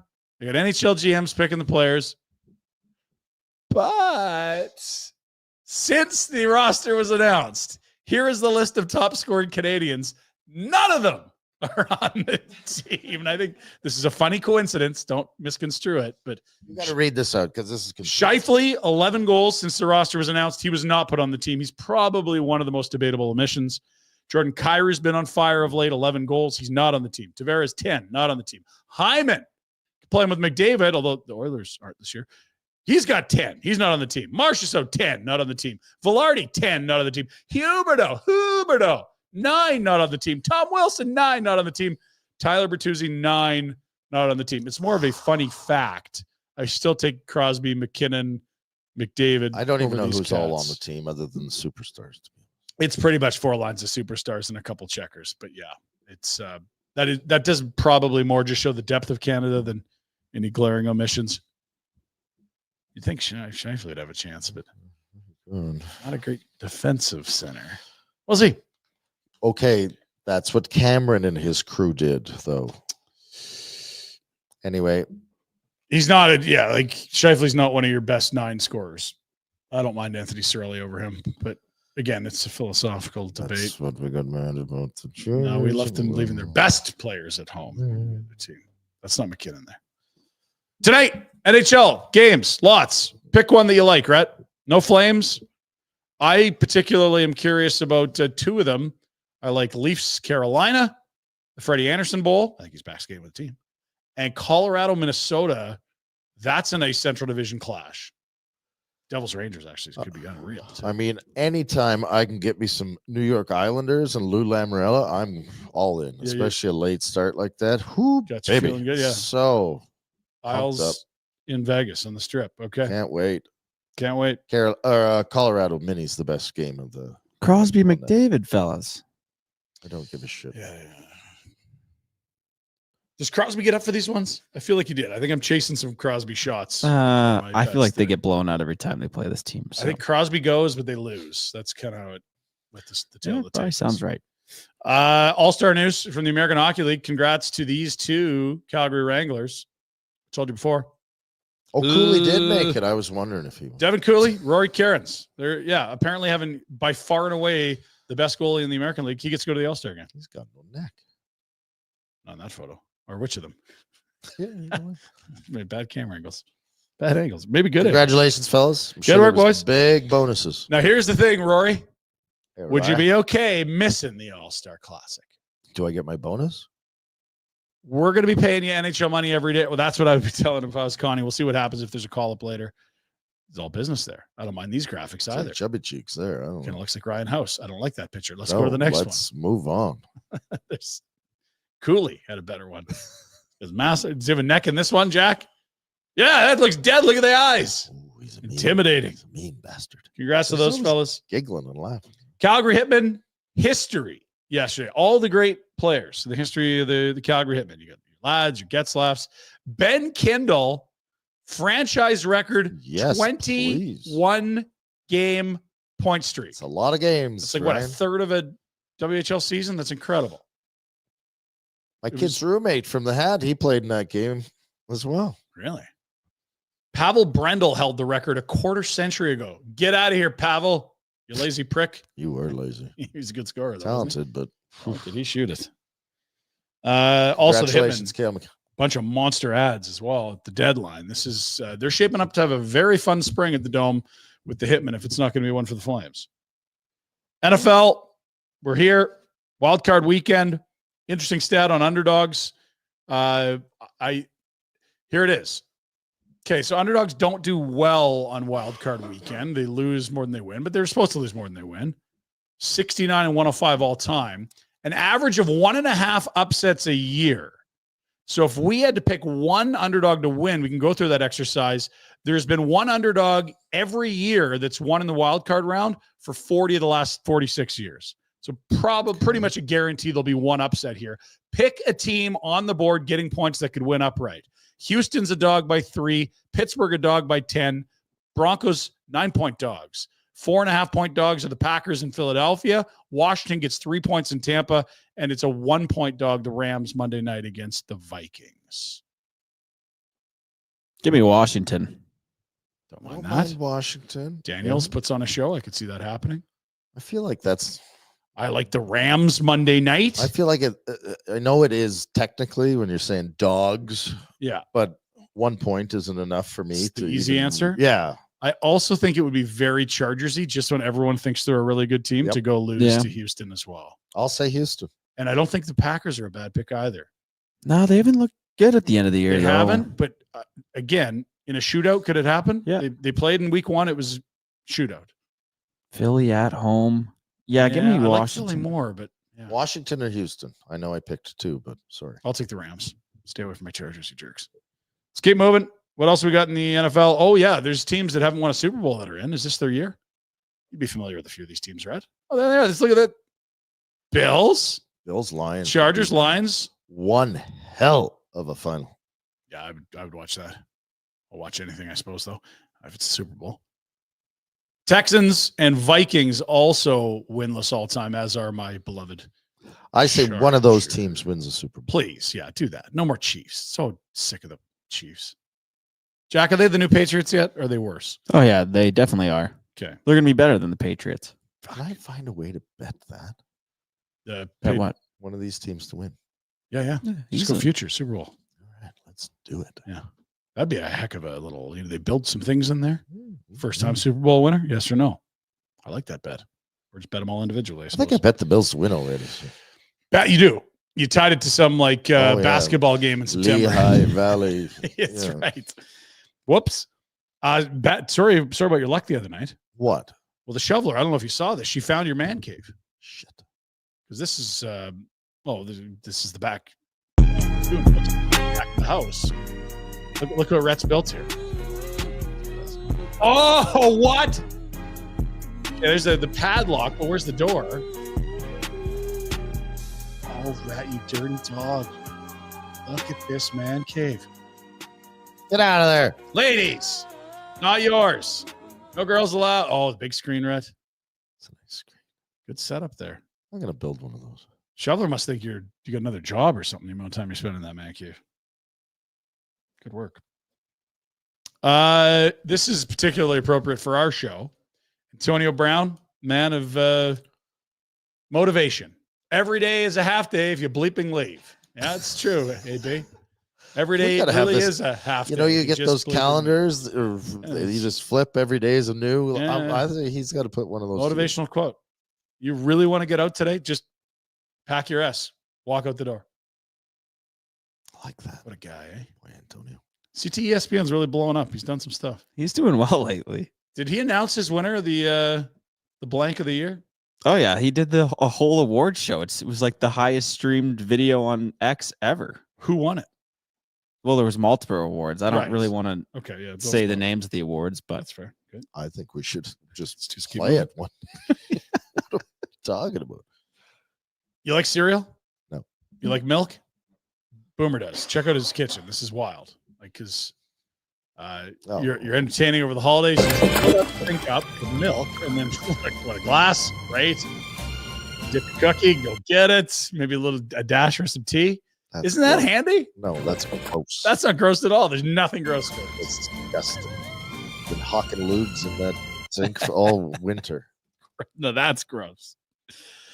You ever heard AC/DC on the harp? I was going to say yes, but now no. You're going to be able to say yes in 30 seconds. All right, Let's good. go.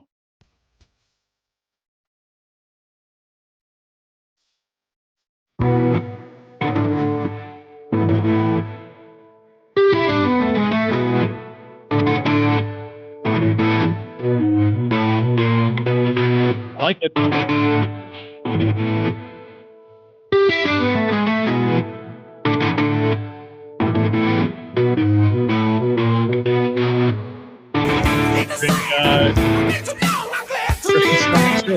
Yes. Play some A tunes. harpist? Yeah, electric harp.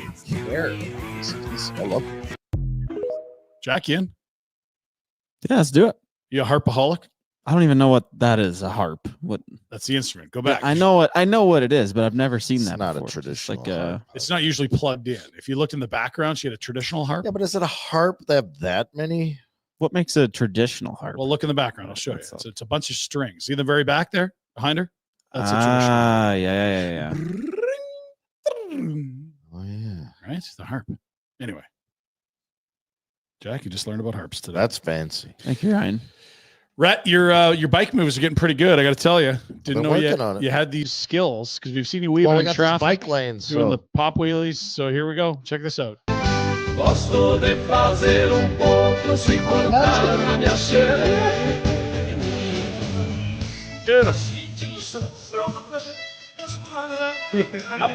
Fajitas? barbacoa. And look, I think he's got the fajitas and the up there. beautiful stuff. See, No wonder you're popping a wheelie. You don't want that to spill out. North America's disgusting. We take things too serious. We can have some- That guy's living right there. You think he's got a sink full of milk? No. Okay.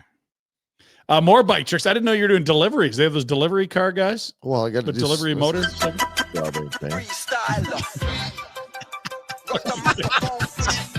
Is this AI, Jack? What are we doing here? By the way, do you remember that song Freestylers from That's 2000? That was a false. banger. That's big. It's got to be made up. Tell me that's real. Can we get some comments here? Is this real or is this fake? Hello. If that's real, that's insane. You're like one wrong plant of your hand. What are we doing here? How are we faking this If though? my pizza just- doesn't get here, I'm gonna freak out. You green screen some guy doing that on a pommel horse, and then you put it on top of the bike. I don't know. How does RJ make all his ass? Yeah, why are you asking us? Special Jack? effects? What do Bunch we of techies over here? need? Some comments. Is I'm gonna this say real? this is real. Real or not real? What's the votes? What do we got? What are the people saying? I hope it's real. You're real or fake? Real. Real, Jack? Because I want it I'm to on be the real. yeah, it's real. I want it to be real so badly that I'm saying real. So it must be real. It's got to be real. There it is. It's a 100% real Lance says real. and authentic edition of the Pinder Report. Let's flash up the comments here. If they're saying it, let's throw them up. AI. Oh, that's yes. Shilly, I'm with you, buddy. Trev, get out of here. Trev, Mr. Serious. seriously. Yeah, verified check mark. Gary's saying, yep. That's real, boys. Oh, Tyler, love that set of cars. Get out of there. what the hell's rigged mean? Rigged? What do you mean rigged? It's hanging from a rig? No. Jim, AI. You are all ready for AI domination. Yeah, it is getting hard to tell apart. Don't get me started. I Yeah, started there's, listening. I got here early this morning. I was listening to a podcast and the thing. I told you about these flying vehicles years ago. They're out there UFOs, now, and Good stuff. there's all kinds of things coming.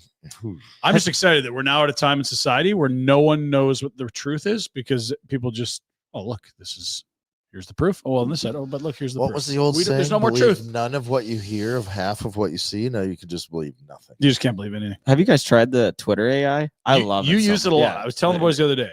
I'm not. Do you have one you can flash to us? Like one of the dumb I things? can grab one from my phone. I was Yeah. trying to get one of Rhett. Like you could literally just search, like you put it in a search, like photo of someone working at like McDonald's, and it's just it's Well, no, amazing. because I had that bet that came through, that long shot the other day. yeah. And so, Jack, I don't know where this is not AI clearly, but if you wanted to say, for example, anyway, we'll get to it in a moment.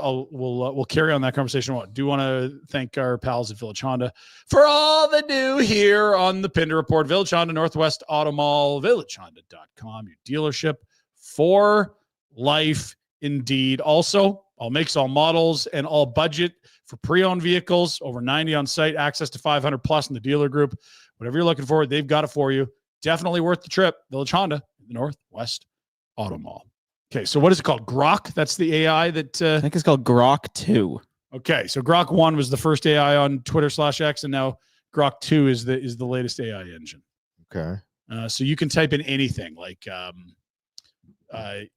Elon Musk breakdancing on a jet. Like you could do, and they'll pull up a photo. Like, yeah, I don't know how long it takes. What do you walk us through the process? It takes seconds. It depends on the person though. Like, right. It's only like famous people. Like I tried to do one at Rhett, and it's just some random dude.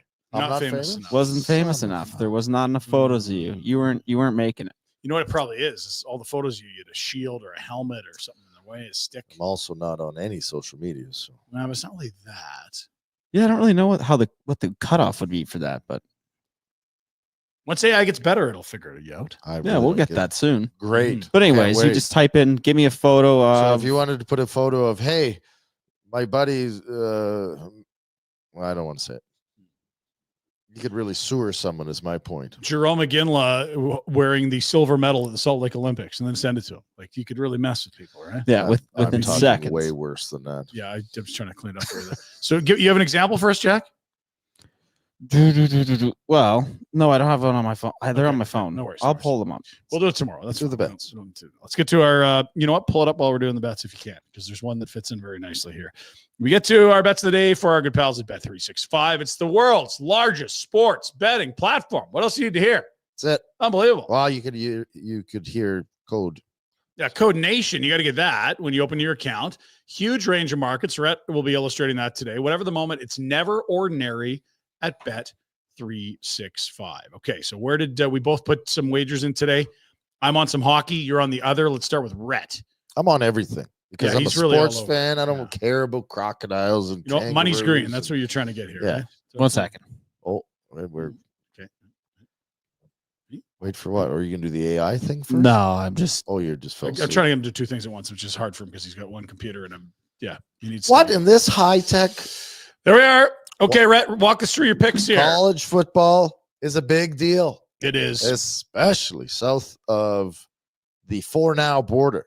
Yeah, the arbitrary line is, I think, just somebody's going to erase it, and it won't matter.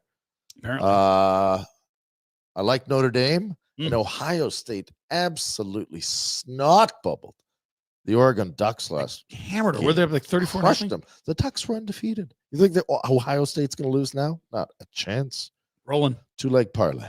Now tell us about this fellow Jeremiah. Well, he plays for said team that I just mentioned, Ohio State, and they throw him the ball a lot. Really? And he runs like a gazelle. Wow. So I do love animals. I love Jeremiah Smith. He is flying. Throw the ball up there. He'll go get it. Most receiving yards in the semifinals. So of the 2 games, Jeremiah to have the most receiving yards, plus 175. Your 2-leg parlays, plus 265. Speaking of animals, what's this final bet? Well, me and Eminem, we go way back. We're both from Detroit and 8 Mile. Are you co-owners? So we're Shady, and Miss Shady is bound to win race 8. It might be over already. Race 8, Mahoning Valley, plus 650. Miss Shady. Do we know what is it? Dog racing, horse racing, emu racing? Oh, that's a horse. That's a horse. Horse shizzle. Miss Shady. Shady shizzle. And you and Eminem are co-owners. That's very exciting news. 12:31. That thing's supposed to go on. That's pretty quick here. We'll wrap up the show. You can watch. I've got Crosby with a 2-point night. I thought I had. I didn't put it in there. Yeah. I also like the Wild get 1.5. Yeah, I don't mind that either. I've got Sidney Crosby 2 points tonight is plus 220. That's a really big number. Sid comes to play when it's against McDavid. I don't know if Pittsburgh wins, but I'm hoping for something high scoring here. We'll see. And Leon Draisaitl, 4 shots is not a ton for him. We did really well with hitting 3 shots last game. Leakier team in Pittsburgh than the one they faced last, I think. So I'm going to ride Draisaitl. 4 or more shots plus 155. Those are bets for Bet365, which truly is sensational. Trading Jack. You're going to get rid of Carlson or? Yeah, they're not going to. I mean, I don't think they can get rid of Carlson. No. Oh, you can shoot him. That's people said to San Jose too, though. To your point, that's right. Retain more, pass them down the line. Do you have that? Do you got something for us here? Yeah, I got you. So this is an AI of I couldn't get Ryan, but I was like, okay, what would I search to make someone look like Ryan? A mullet, a Hawaiian shirt, some sunglasses. So this is me after wild card weekend. Words into this. Yeah, and then see. Look, there's our pals at 365. So good. That's unbelievable. And I'm going to be able to afford way more shirts like that. Look at that. Your units are massive. It's about to get bigger. My units. Look at that stacks. Jeez. Wow. I kind of. I'm dead sexy, but I don't know. You are dead sexy. Shades but that's inside. dead scary because somebody could send a picture to you. Thought you were working. No, this is our boy from Bet365. He's gonna be up in Jasper at Pond Hockey. I'm gonna say, look, we've met before. Don't you remember this? That's what AI can do. Isn't that crazy? It is crazy. Jack says me this stuff at like 10 p.m. at night. I'm like, what are you doing? Like, just giggling. He sends it, and I'm like, what am I looking at? And he's like, it's you. I'm like, well, yeah, apparently it is.